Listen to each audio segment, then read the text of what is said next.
बच्चों इसमें हम पढ़ेंगे पार्ट 2 यानी भाग 2 क्लास 5th के पानी रे पानी के क्वेश्चन आंसर। बारिश के मौसम में क्या होता है? तो उत्तर है बारिश के मौसम में सब तरफ पानी ही पानी बहने लगता है। घर हो, स्कूल हो, सड़कें हो, रेलगाड़ी की पटरी हो, सभी में पानी भर जाता है और कई देश के साथ साथ गांव भी पानी में डूब जाते हैं। चैप्टर की अकॉर्डिंग है, पहले हम पैसे जोड़ने के लिए किसका इस्तेमाल करते थे? चैप्टर में उदाहरण के रूप में उसको लिया भी है। तो बचपन में हम पैसे जोड़ने के लिए गुल्लक का इस्तेमाल करते थे, जिससे बचत के पैसे हम गुल्लक में डालते थे।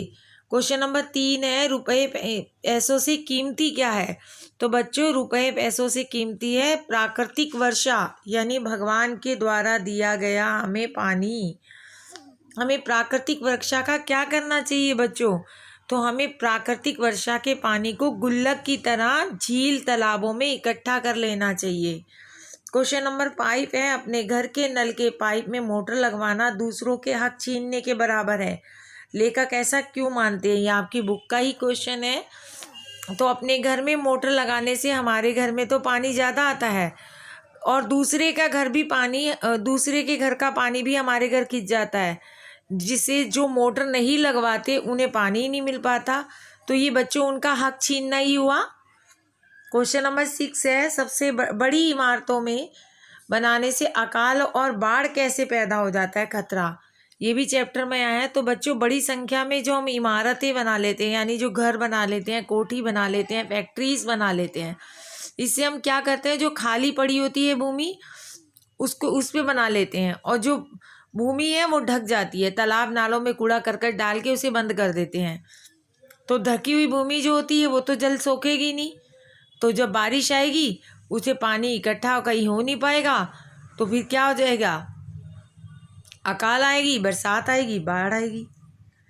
क्वेश्चन नंबर 7 है, धरती की गुल्लक क्या है? हम कहते हैं गुल्लक। धरती की गुल्लक कौन सी है? हमारी तो गुल्लक वही मिट्टी की है, प्लास्टिक की है, लोहे की भी है कई लोगों के यहाँ। धरती की गुल्लक क्या है? तो बच्चों धरती की गुल्लक है नदी, नाले, तालाब, झील आदि, जिसमें पानी इकट्ठा हो जाता है। क्वेश्चन नंबर 8 है, धरती की गुल्लक किन साधनों से भरती है? तो बच्चों धरती की गुल्लक जो गांव में, शहर में है, तालाब, झील आदि में भरती है, जिसमें जमा पानी जमीन के नीचे जल भंडारों में रिसकर और छनकर जाता है।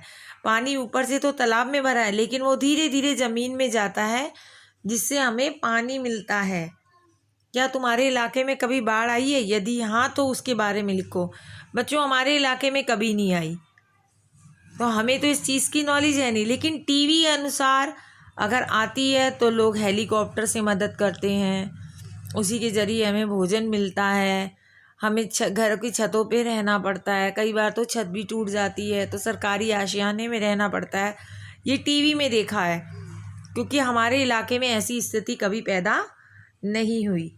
तो क्या तुम्हारे घर में कुछ घंटों के लिए पानी आता है? हाँ बिल्कुल, हमारे यहाँ तो कुछ ही घंटों के लिए आता है बच्चों, 1 घंटा सुबह और 1 घंटा शाम, कभी कभी शाम को नहीं भी आता। हाँ तो कैसे? तुम्हारे परिवार की दिनचर्या नल से कैसे बंधी हुई है? बच्चों बिल्कुल, मेरे घर में पानी कुछ ही घंटे के लिए आता है, मैं तो अपने घर की बता रही हूँ। तो हम लोगों की दिनचर्या पानी के साथ ही बंधी है, ना मन करे तो भी हमें 6:30 उठना होता है, क्योंकि पानी आ रहा होता है और 1 ही घंटा आता है। हमें नहाना भी होता है, कपड़े धोने भी होते हैं, पानी का टैंक भी भरना होता है, क्योंकि अगर हम नहीं भरेंगे तो पूरा दिन पानी से परेशान होते हैं। अगला क्वेश्चन है, पानी की बर्बादी क्या है? बिल्कुल बर्बादी है। बर्बादी का अर्थ होता है पानी को बेकार करना, बहाना। आप देखते हो घरों के बाद औरतें झाड़ू नहीं लगाएंगी सड़कों पे, पानी के पाइप लेके खड़ी हो जाती है सड़कें धोने के लिए। उनके घर पानी आ रहा है और दूसरे के यहाँ, जिनके यहाँ मोटर नहीं लगी, वो बेचारा एक एक बूंद से अपनी बाल्टी भर रहा है। तो ये पानी की बर्बादी है, उसे सड़क को धोने में रख जाते हैं। आप पहले झाड़ू लगाओ फिर पानी डाल लो, अलग बात है। तो इसे क्या कहेंगे? पानी की बर्बादी कहेंगे। तो बच्चों कुछ चैप्टर की अकॉर्डिंग आपको नॉलेज भी होनी चाहिए कि पानी से संबंधित कोई कहेगा कोई मुहावरा याद है, सुना दो।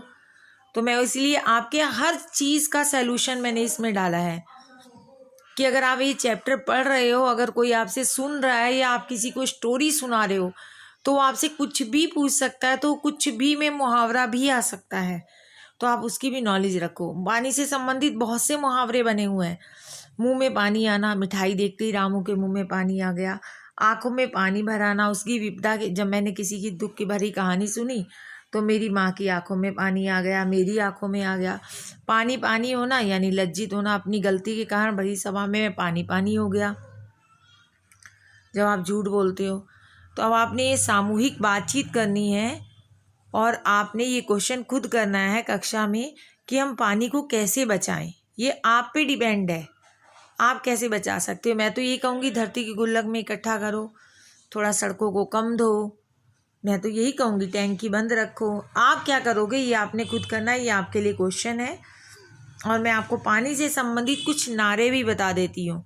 पानी है अनमोल, समझो ना इसे माहौल। मजाक मत समझो कि नहीं नहीं नहीं ये तो ऐसे ही कहते रहते हैं, इसलिए कहा है पानी बहुत ही कीमती है, पैसों से भी कीमती है, इसे मजाक मत समझो। दूसरा है जल ही जीवन है, आप अक्सर देखते हो जल की सुरक्षा, जीवन की सुरक्षा, यानी पानी होगा तो जीवन होगा। एक दिन पानी नहीं आएगा तो तुम अपना हाल देख लेना। तो मैंने चैप्टर के अकॉर्डिंग आपको बहुत कुछ नॉलेज देने की कोशिश की है। आप जितने चाहो उतने क्वेश्चन करो, लेकिन चैप्टर के अकॉर्डिंग इतनी नॉलेज ज़रूर रखो अगर आपने इस चैप्टर को पढ़ा है। अगर आपको मेरी वीडियो पसंद आई हो तो मुझे लाइक, सब्सक्राइब, शेयर ज़रूर करें।